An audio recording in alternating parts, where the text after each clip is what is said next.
باپ اور بیٹے اور روح القدس کے نام میں آمین۔ ہمارے لیے آج کی تلاوت خروج کی کتاب اس کا 32واں باب اور اس کی 7ویں آیت سے لے کر 14ویں آیت تک۔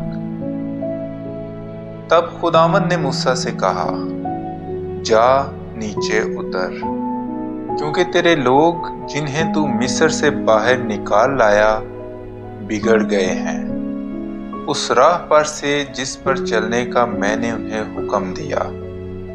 وہ جلد پھر گئے ہیں اور اپنے لیے ایک ڈھالا ہوا بچھڑا بنایا، اس کے آگے سجدہ کیا اور قربانی چڑھائی اور کہا کہ اے اسرائیل، یہ تیرا معبود ہے جو ملک مصر سے تجھے باہر نکال لایا۔ اور خداوند نے موسیٰ سے کہا، میں نے ان لوگوں کو دیکھا، یہ سخت گردان لوگ ہیں۔ اب مجھے چھوڑ کہ میرا غضب ان پر بھڑکے کہ میں انہیں فنا کروں اور تجھ ہی کو ایک بڑی قوم بناؤں گا۔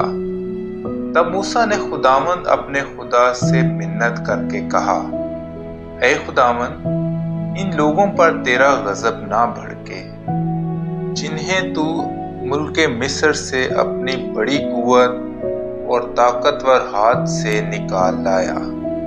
اس واسطے مصری کہیں کہ وہ فریب سے انہیں یہاں سے نکال لے گیا، تاکہ انہیں پہاڑوں میں ہلاک کرے اور روئے زمین سے انہیں فنا کرے۔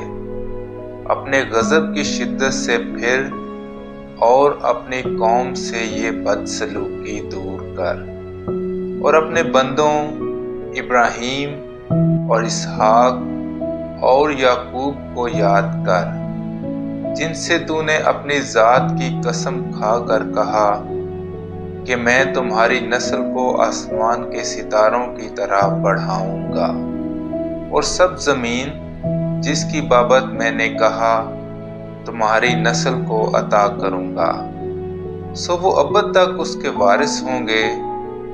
سو خداوند اس بدسلوکی سے جو اس نے کہا کہ میں اپنی قوم سے کروں گا رک گیا۔ کلام اقدس کا پڑھا اور سنا جانا ہم سب کے لیے باعث برکت ہو۔